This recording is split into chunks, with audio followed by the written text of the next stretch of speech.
Hi everyone, welcome to the Pre-Health Application Week. Today's event is MD-DO Caribbean, what is the right choice for you? Our presenter is Elis Froistad and her guest, Dr. Isa Batki. So Elis, feel free to join in. Right. I'm gonna stop my share and feel free to introduce you and your guest. Okay. All right. I'm going to share my screen first and get that going.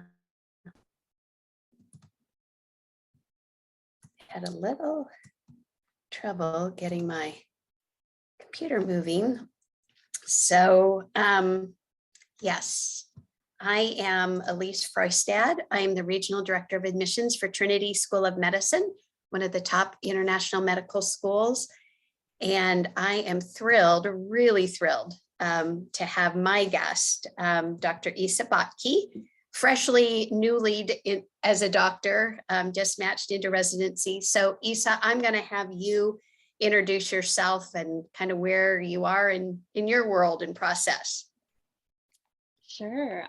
So I'm Isa, and I am a graduate of UC San Diego. From 2017, I got my degree in public health. And I recently matched to OBGYN at Sinai Hospital in Baltimore.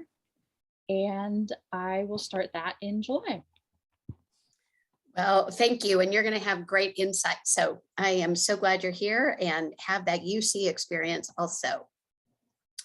So we are going to talk about the landscape of medicine and kind of the various options and try to help you get a better understanding of what those options are and to pick the best path for you and to pick it when it's going to work best for you. So we'll talk about the, kind of the US MD process, DO process, and of course, Caribbean medical schools, how to prepare for med school now, so the best shot at a US, and then when to consider and how to consider your plan B if you need one. So I want to start initially with just kind of the reality of what it's going to take to get into a US medical school. Last year and even this year, the average GPA is a 3.73 and the average MCAT is a 5.11. I did a little bit of research on UCLA. The average MCAT score for those accepted to a US medical school last year from UCLA was a 5.13 with the same GPA. And you can see from this slide that there are about 53,000. This changed a little bit for the 2021-22, but not a lot. So about 53,000 applicants, a little over 22,000 matriculated. So it left almost 31,000 people without a seat for a medical school. So that's kind of the reality. You might know it's competitive. I have this information from UC Berkeley because a number of schools don't have kind of the information Berkeley did. So I thought it would be helpful for you all. You can see kind of the past 5 years of their trend. They're around the 55%. Something happened 2018 and they had a 50%, but they're back up. Almost 56% of their applicants are accepted to US medical school. UCLA has about a 53%, so more than the national average, which is 40%, but a little bit less than UC Berkeley. And, one would think, and I know Isa can talk about this, that if you go to a UC school, you should, have a really good chance at acceptance. But the unfortunate thing is that you are going to school with the best of the best. And I think it flips flops between Berkeley and UCLA, which is whichever is the top public US undergrad. So I think last year it was UCLA, sometimes it's Berkeley. So you guys are going to school with the best of the best.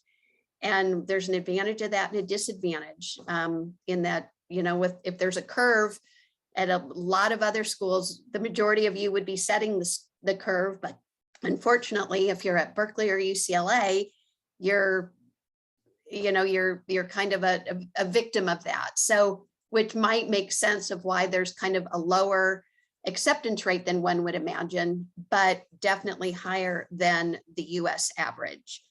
And Isa, I'm always going to ask you if you've got comments about any of this, and you'll have great insights because you went to UC San Diego. Yes, I was just reading there's a question in the chat. Okay. Is this for MD or DO? This is MD. Well, this is actually all accepted to US medical schools, MD, DO combined. So to answer your question or remark on that, yeah, I think that we would think that people graduating from UC undergrad would sort of have more of a shot of getting into UC, but like you said, it's just so competitive. And as you all probably know, it can be a little bit of a hostile academic environment, and really is more of a weed out process than a supportive environment to help you get into medical school. And so I like presenting this because I want you to, kind of maybe start thinking about all of your options, even outside of the US early on, because it is competitive and there's a high percentage that will not get into a US medical school. So kind of knowing that, hopefully that opens up your mind to, okay, I don't have that GPA, or I may not have that MCAT. I should probably think about some options.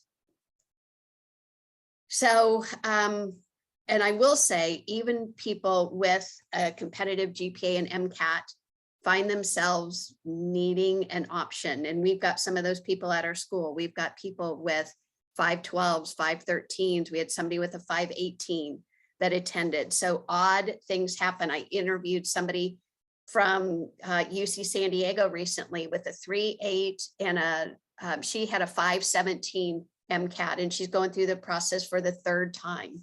So it's competitive, it's odd. So you may need and you may want to think about alternatives early on. So if you don't go US MD, if you don't get a seat there, the alternatives generally are either a DO school or Caribbean. Certainly there's other international medical schools, but the majority of people go Caribbean. And I will say about 25% of the physician workforce in the US attended a Caribbean medical school. So that's pretty significant. So obviously some of those schools are doing some things right. Anyway, this is the DO, kind of what it takes to get into a DO school. It's a 3.56 MCAT 504. And then you can see again, about 23,000 applied, a little over 8,000 matriculated, and left about 14,500. So they've got about a 37% acceptance rate. So still very competitive. So no guarantees, that you're going to get one of those schools either. So what I thought would be helpful is to, okay, so how do I apply? What do I apply? When do I apply? And some of that I think will be based on your MCAT score and GPA. If you don't feel like you're competitive, then that might, then you might decide, okay, I should apply DO, or I'm going to apply Caribbean and save the time and the money with the US. So just a little bit of information about the US and the DO application process. So the US MD, which is the AMCAS, is going to cost you about $170. Whoops. For the initial application, and about $42 for each subsequent application. So the majority of people that apply to US medical school apply to about 17 to 20 different schools. So you can see that will add up. For the DO, it's about 197, and the additional application is 48. Then after you submit your application, you will potentially, and what I've heard, now is that you will very likely be invited to submit a secondary application, kind of as a courtesy. That's what I've been hearing for the trend. And that can have a cost up to $75, maybe even $100. And then there's a lot of wait time. Hopefully you'll be invited to interview, but you may not. And then you may wait several months, and then you'll find a decision. You'll maybe hear their decision. You may be put on a wait, and you may not hear anything. So kind of a grueling and expensive process. And then I'm gonna have Isa talk about her process. But for Caribbean med schools, it's a little bit different. It is, you can use that same AMCAS or DO ACOMAS application. There is a $50 application fee, so significantly less, but you can get an application fee waiver code if you get in touch with me. I will reach out pretty quickly after I receive your application. And if I think you'd be a good fit and meet the requirements, then I'll invite you to an interview. Like I said, pretty quickly. It could be, I might reach out the following day, in a couple of days, and then work with you to schedule the interview. So either live or virtual, depending on what works and what you're comfortable with. And we need 2 letters of recommendation, and you can use the same letters that you used for either your AMCAS or COMAS application. I'm not sure if UCLA does a committee letter, but you can use that same thing. And once I have all of that, the interview, the letters of recommendation, your application, we submit it to our admissions committee, and they will make a decision generally within a week. So Isa, I want to come to you and ask you kind of your thought process, what you did when you applied to medical school. Did you apply US? Did you apply MD? What did you do? Sure. And just of note, Christina says UCLA does not do committee letters. Okay. All right. I applied to 31 US MD and DO schools. It was getting to be, I think, fall, and I wasn't hearing anything. I was getting nervous. Somehow I found out about Trinity. I got in touch with Elis. I think she waived my application fee. And I think a short while later, I got an interview. Okay, so you did it kind of at the same time you were going through the MD-DO. Yes, I did it. Yeah, concurrently. Okay, all right. And then obviously you went Trinity. Yes. Okay.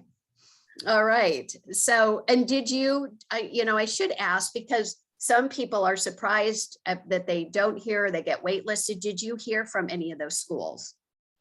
I heard from some DO schools saying that they were like, I got all the secondaries, did those. I think I heard from a couple DO schools saying, we're looking deeper into your application, or something very vague, but maybe could be construed as hopeful. But I never really heard anything back from them.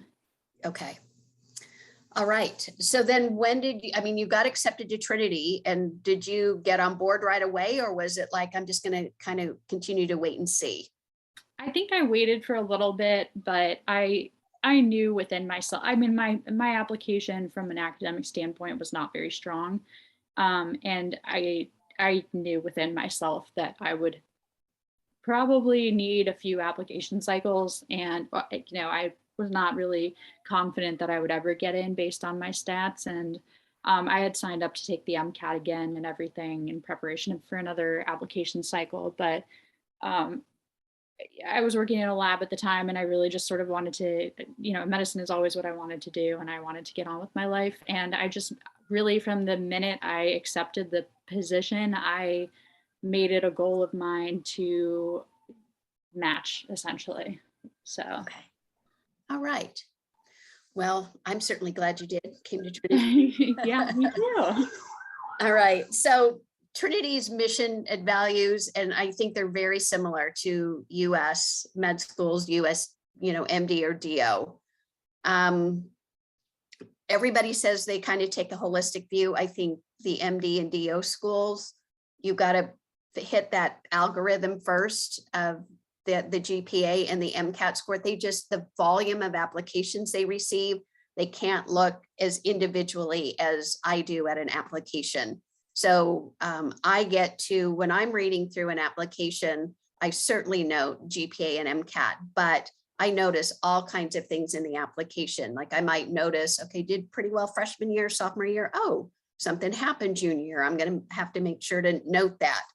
Oh, did really, really well undergrad, but didn't do so well on the MCAT. I wonder what happened to that. So I'm already formulating questions like obviously capable because they did well in their classes, but something happened with the MCAT, which is probably the problem getting into US or MD or DO school. So I do look more holistically, and I look at experiences. I look at all kinds of things. I even sometimes look at high school curriculum when sometimes people will put that in, or even SAT scores, because I'm looking for everything that gives me an indication that you, first of all, have a work ethic, but have the academic kind of intelligence and capability. So we do holistically, and I think that's what MD and DO schools can do after that original algorithm.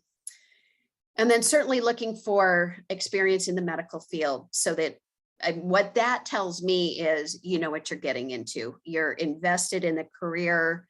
This isn't some kind of just willy-nilly that might be a neat career, but you have experience, you've volunteered, you've worked, you've done something. I also look at community service, and I know US schools do this also. Being a physician is a serving profession. So having some awareness that you need to have a heart to serve people, to do well in the career. So looking for that. And I think it's important to know your community so that you know what the resources are, the people who are going to come see you, so that kind of your interventions and treatment plans might make sense. Leadership, there's evidence, there's data that actually shows people with leadership experience tend to succeed in medical school, but I also think it's important to have those skills because you're going to lead the treatment team. And then just well-rounded. And people ask all the time, okay, should I, my experience, should I just get medical experience and, in the field? And I think, no, go do something that you like. When you're in an interview and you're telling your story, if you've got interests and things that you've done, that's going to be really apparent and come alive and will be exciting for people to learn about. So do the things that you enjoy. And then I think integrity and character are really important. You're going to be dealing with people at some of their most vulnerable. And I think you need to, have the characteristics of being able to respect and demonstrate dignity for the people that you serve. So any comments on any of this, any suggestions you would give to undergrads preparing for the medical school application process, Isa? Yeah, I would say, I trust that you all know that you want to go into medicine, that you've done something somewhere at some point, be it high school or earlier, or, at some point in college. I would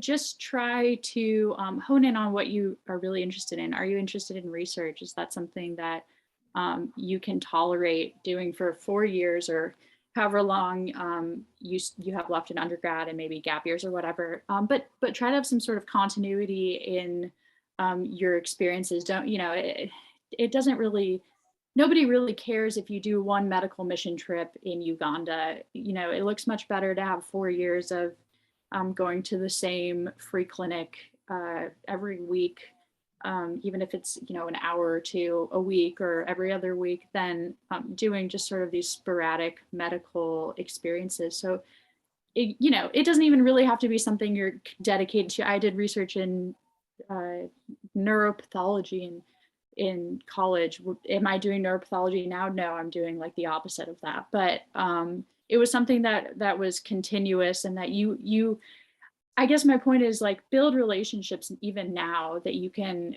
use when you're in medical school and you're applying to residency, just so you have sort of stable contacts that you can utilize later on. And it just looks really a lot stronger on any application, be it med school or residency.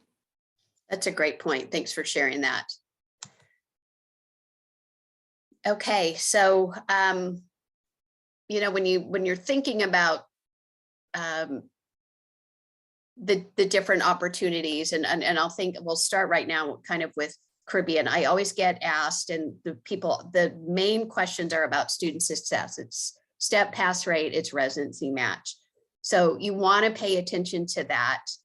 I will start with Trinity's STEP score. That is the first exam that you're going to take after the first 2 years of medical school. And I think Trinity's done really well, especially of recent, preparing the students. And actually our STEP pass rate actually improved to 96%. But I think you can see, because people really have concerns about Caribbean med schools, like, can you actually practice medicine? And you've got to be able to show that you're academically prepared and clinically prepared. And the way that does that is certainly your transcript from your classes, but a lot of it is the STEP score. Now, this isn't going to matter because the score is pass fail, but I'd like to show this now because the pass rate is still going to be the same pass rate. We're going to have we have a 96% pass rate. The score I like to show because you can see that we're pretty comparable to US medical students. Isa, I know you did really well on this exam, and maybe you can talk about what prepared you and how it is that you feel like you did so much better than kind of both of these scores. I think that I really honed in on my goal setting like the minute I walked in, and I was definitely, I was hit with the reality of medical school. The first test you take, I really don't think it's that much more challenging than anything you're doing at a UC undergrad, but I tried to set goals for each exam that I took in my basic sciences classes, and tried to, up the ante a little bit each term, and knowing that the goal is ultimately step 1, and while that is going pass fail, they really are going to start focusing a lot more on step 2. So it's better to just get used to that type of test taking and do well from the get-go, so you can also show your stuff on step 2. I also was in term 5 during when the pandemic first started, so for me, I think it's a little bit more challenging to compare because I essentially sat at my home in Northern California for 3 months and just literally studied all day long. But I think routine is key there, setting the same schedule, and you don't need to be studying 18 hours a day. That's just outrageous. And anyone who tells you that you do, don't listen to them. It's just sort of whatever works for you. And I think that's sort of the theme of Caribbean Medical School is like, you need to do what works for you, especially once you've realized that you were not successful in getting to a US school. That doesn't mean anything about you. It just means that something probably needs to change about your study habits, and you find that out pretty quick. So it's just doing you and figuring out what works for you. All right. Yeah, certainly I hear all the time people think that all you're going to do in med school is study. And certainly you do, but it's like it's like you said, you're not 18 hours a day studying unless that's your pattern.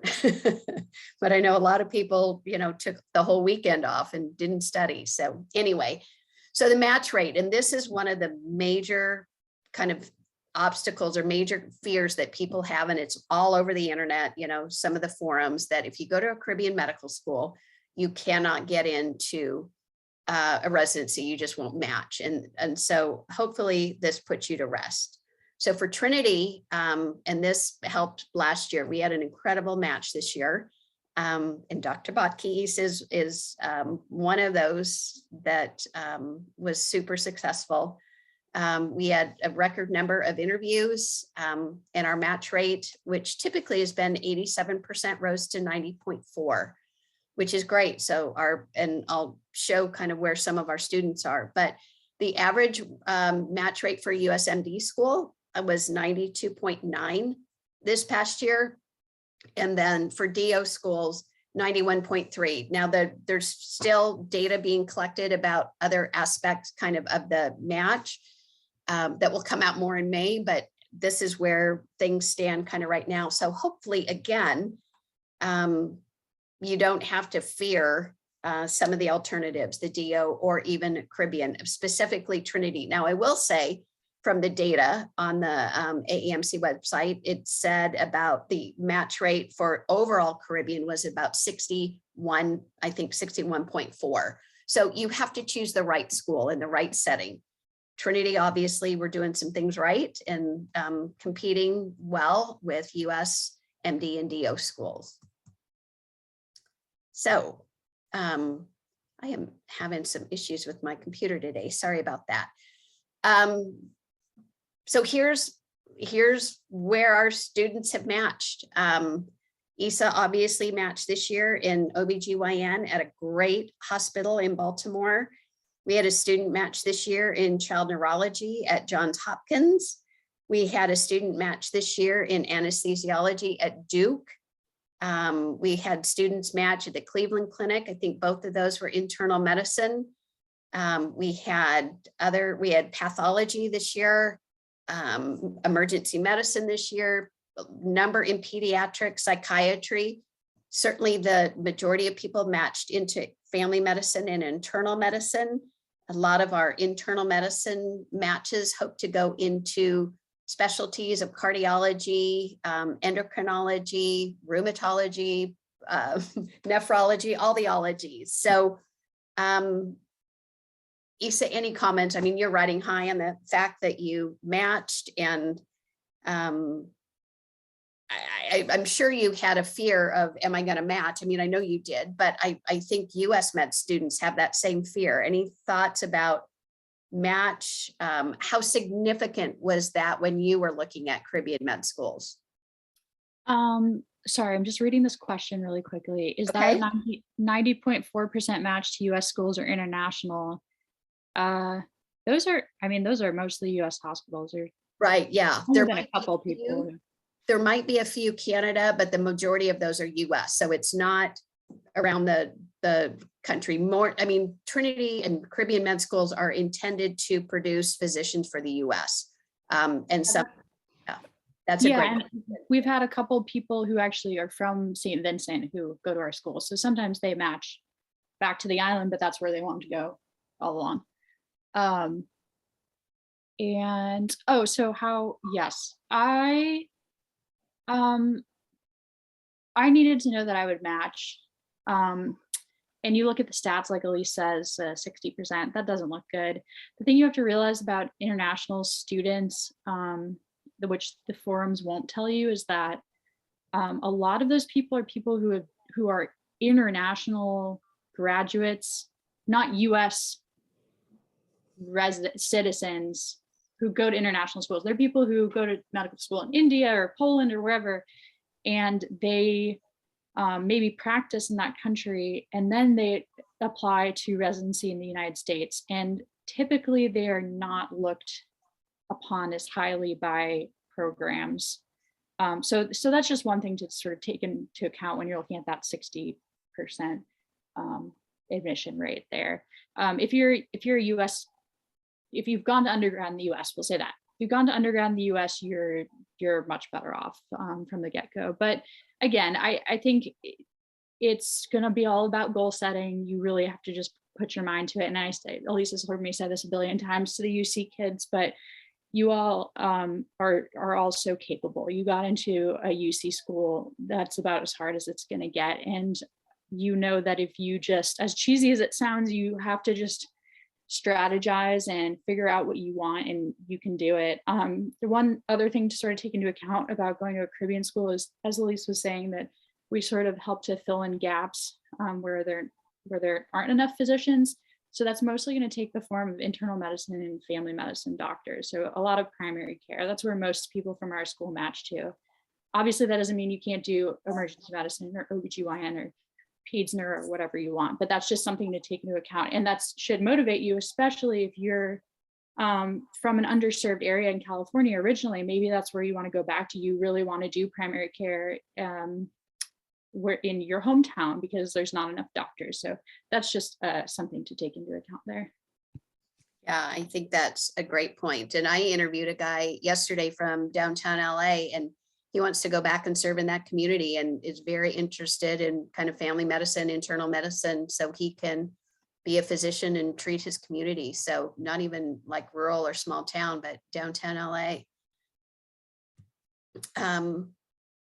Okay, so here are a little bit of kind of where some of our students are in California.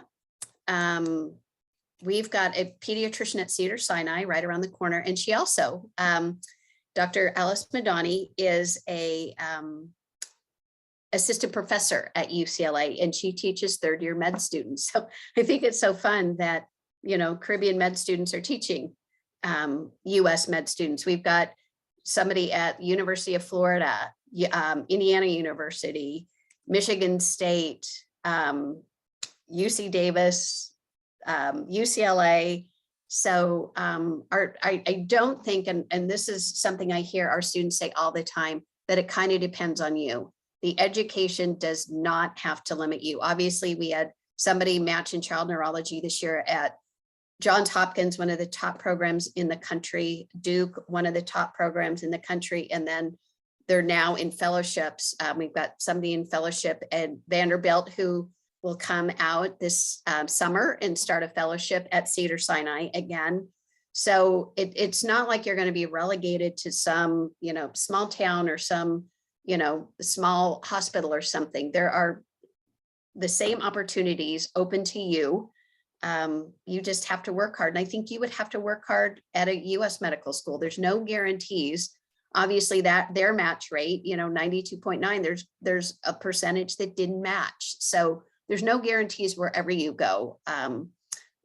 Isa, I would assume your work ethic would not have changed if you went to a US med school. I don't know if you could say that, but you know.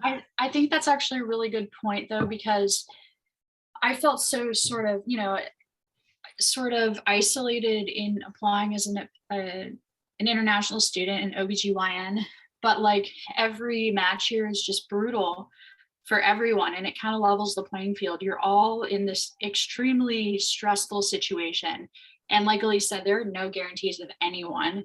You could have the best application in the world and you might not match. It's just stuff happens.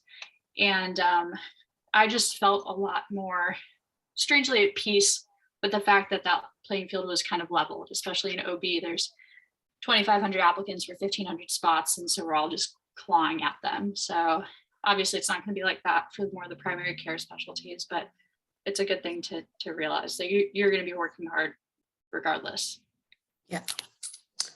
Well, I didn't know that stat for OB-GYN, so congratulations. That's even better for you. That's really neat.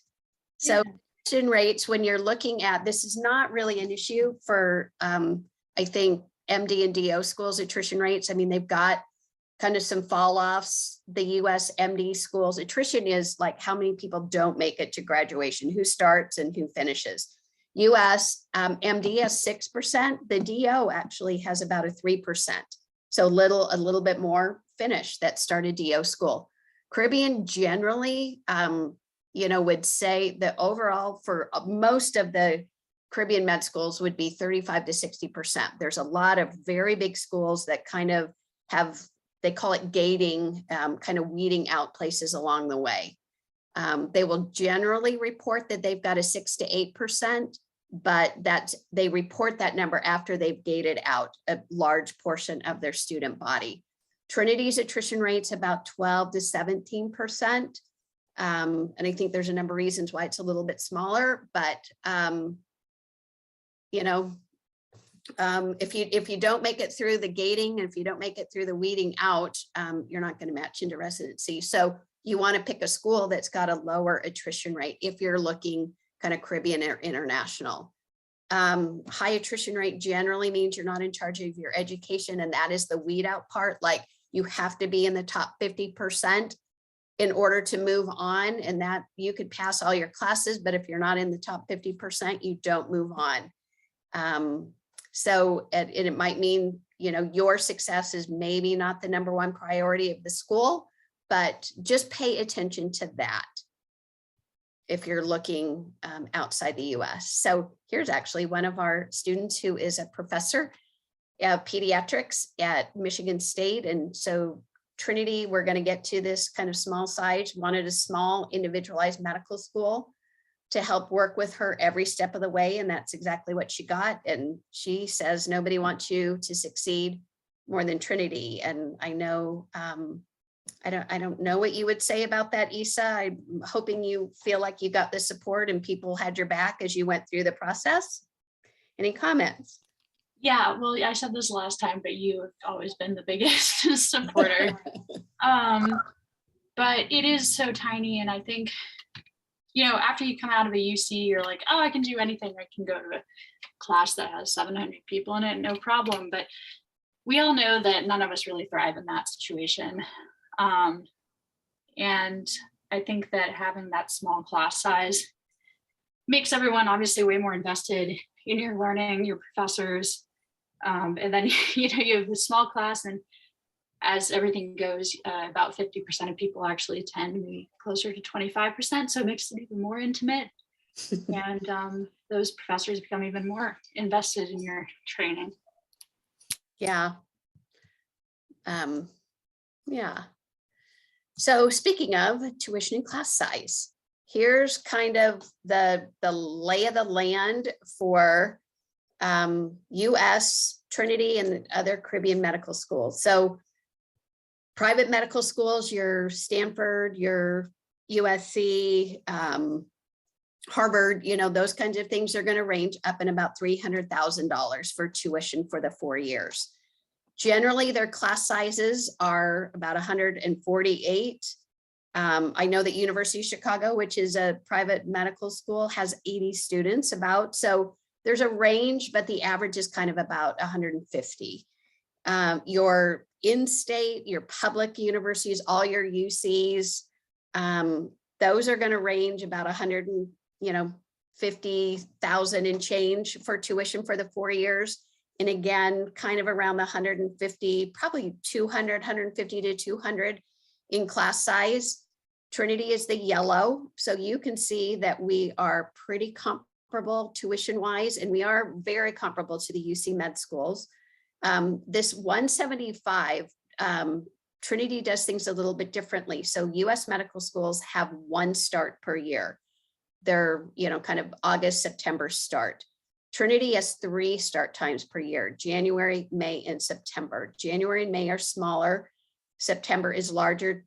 Isa, I know you started in September, and I think there was probably 65 to 70 in your class. Mm-hmm. I can't remember, but yeah, so pretty, you know, maybe the size of University of Chicago. So the difference then would be in some other Caribbean med schools, the tuition again kind of up around the range of the US private med schools. And then the class size significantly larger. So this St. George 1,500, that is spread out over 2 terms. So 1,000 in the September term and about 500 in their May term. Ross, same thing. They've got about 900. And most of those are in their September term. Then you've got AUA about 400 and SABA about 300. So they're bigger schools and more expensive. And then, so here's kind of how Trinity rates with the UC. And I did kind of an average of in-state, out-of-state for the cost. So obviously Trinity doesn't have an in-state or out-of-state, but we're about almost 40,000 per year, pretty comparable to the UC schools. I think in-state for UCLA is about 38,000. UCI a little bit less, maybe 37. Obviously USC Stanford more, and then the UCSD. So you can see pretty comparable. And then I looked at the more popular DO schools in California and kind of did a comparison there. So Turo, and they've got a few different campuses. So they are tuition's a little bit more, class size more, but this is kind of spread out over a few campuses. Western University, obviously more expensive, and then they've got a larger class size. And then California Health Sciences, more expensive and larger class size. And then, of course, then over the course of the 4 years, you can see several thousand, tens of thousands of dollars more expensive. And what I will say too about the DO, so more expensive, and then some of the schools are going to have a clinical campus where you can do the clinical rotations, but a number of those schools, you will have to move around the country for your clinical rotations. So the difference kind of in the DO would be class size and tuition, and then maybe their how they do their clinical rotations. Isa, I want to ask, since we're talking about DO a little bit, do you have any kind of comments or insights about kind of MD DO, what you're seeing out when you were doing rotations? I know the practice is kind of generally the same, but if you were advising somebody about MD DO, would you have comments about that? I would say go wherever you get in, just go. I think the stigma against DO still exists, although it is completely unwarranted. I don't know if you all know, but they combined the residencies a couple of years ago. There's still some programs that are sort of vehemently DO programs. They admit DOs, they only admit DOs. But in terms of training, I've rotated with some DOs, and I mean, they're wonderful. They're compassionate. They have this they learn osteopathic manipulative medicine, and they can be very useful with these patients who come in with very vague joint complaints, and they lay hands on them and they can fix them in ways that I will never be able to. Thankful for them, because I didn't want to deal with the vague joint complaints anyway. So yeah, they're very sweet. And I would say if you're interested in sort of that, laying hands on people, not that you don't do that in MD schools, but really learning about the anatomy, the joint and bone structures, and how to fix sort of various ailments that aren't really studied a lot in medical school. It's really good for that. Everyone's going to say DO is more holistic, but that's simply not true. Medicine is holistic in general these days. Yeah. So DO, I think there's extra education because they've got to learn all the MD, and then they do learn kind of the body manipulations, and there's an extra exam. And then in practice, I think, like I said, and Isa said, pretty similar, but they're still, for a lot of programs, have that stigma. And so I probably where you can get in, and then just what your preference is. Do you want the MD behind your name, or do you want the DO? And some of the programs really, if you're interested in research, most of the research programs are going to do MD and not DO. So there's a few kind of differences, but wanted to lay that out since we're talking a little bit about DO. So can you practice in the US? Obviously, but it all comes down to accreditation. If you go to an international medical school. For Trinity, and then there's a handful of other schools that are accredited by CAM. It's kind of the gold standard. The standards were set in partnership with the US Department of Education. So if you go to a CAM accredited medical school, that they meet the standards, you can get into residency, and then the states will acknowledge your education. There's all these acronyms that aren't going to matter so much to you, but accreditation is really important. And it's important now because it come 2024, and it used to be 2023, they're going to be more universal standards for Caribbean medical education, which hopefully will give you more confidence if you're seeking an outside school, because they will all have to kind of meet these same standards and be accredited by CAM or another organization, or the school's going to be, the students that attend the other schools that aren't accredited will be at risk for not being able to practice in the US. So that CAM accreditation allows you to take the step exams, and it allows you to be eligible to apply for residency. So again, without it, and especially come 2024, those two things may be at risk. So you've got to make sure. There's a lot of the schools will say, yes, we're accredited, but you've got to find out if they're accredited by an objective organization or if it's just the government on the island in which they exist, which may not be that objective because they may be very motivated to keep that med school on the island because it generates a lot of income.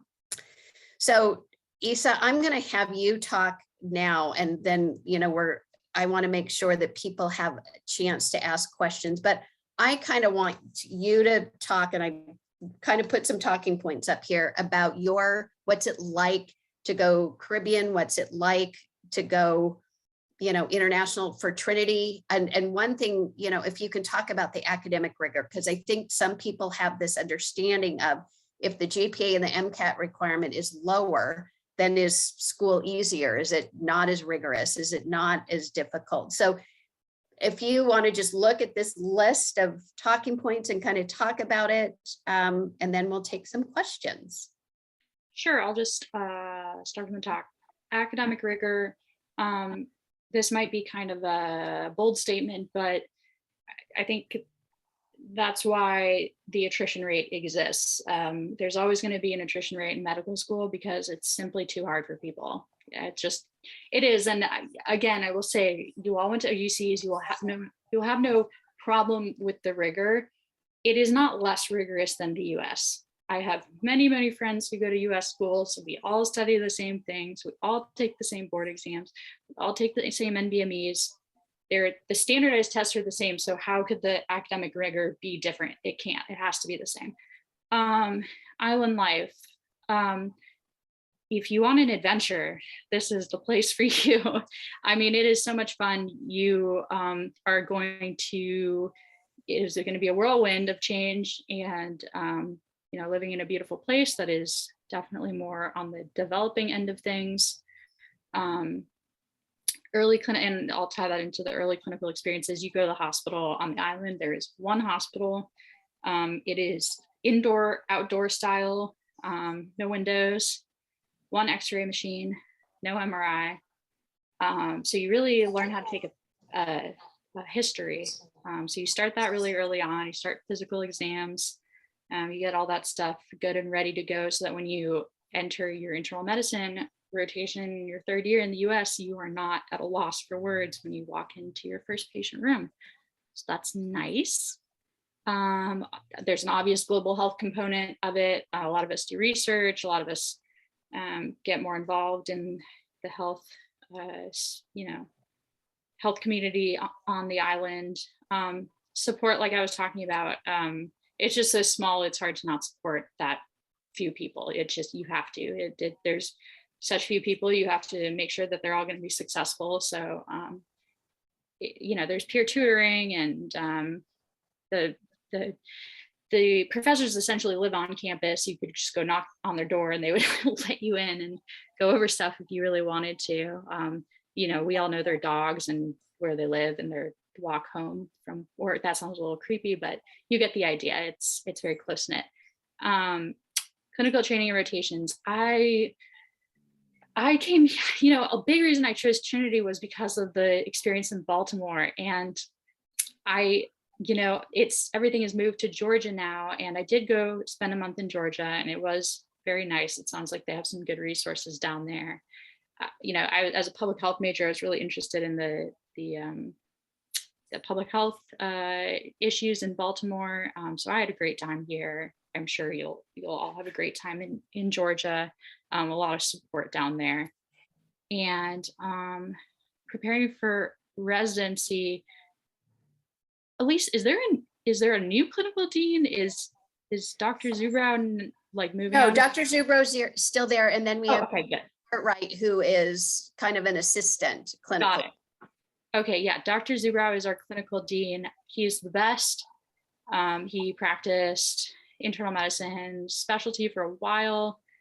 He's always keeps it real with you. He has put out good words for me at residency programs. He is a really good guy, really super smart, knows the US system really well. Just an all around good guy. And he's has a good sense of humor. So really like him. And elective. And I will say, he has now been called the match whisperer. Yeah.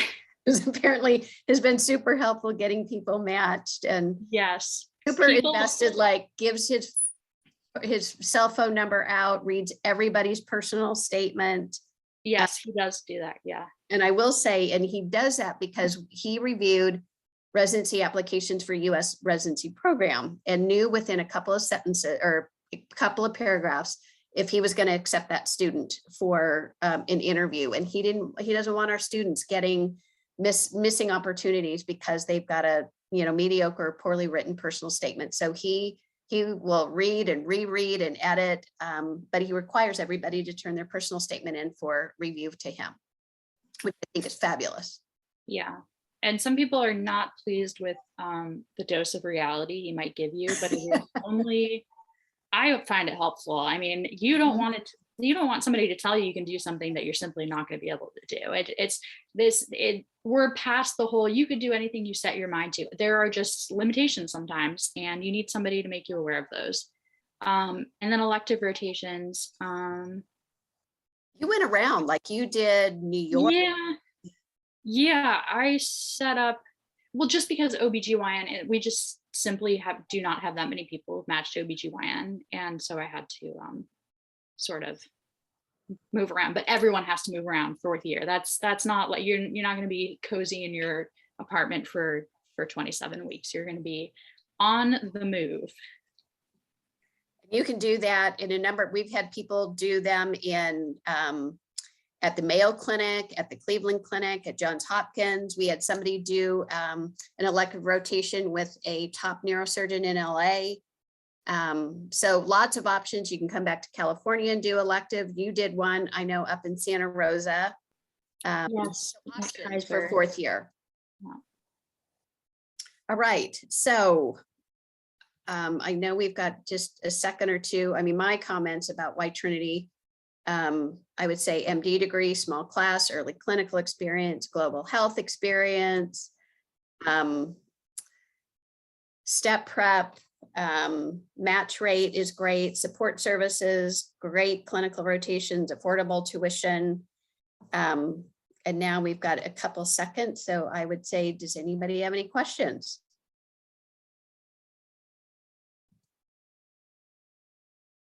I just allowed everybody to ask questions out loud or put it in the Q&A or the chat. So feel free to have questions. Thank you so much for the presentation, both Elis and Isa. I learned a lot, so thank you so much. Sure. Feel free to get in touch with me, phone, text, email, whatever works for you. So do we have any questions? I'm going to get out of that. I will stop recording. Maybe that's gonna make the difference.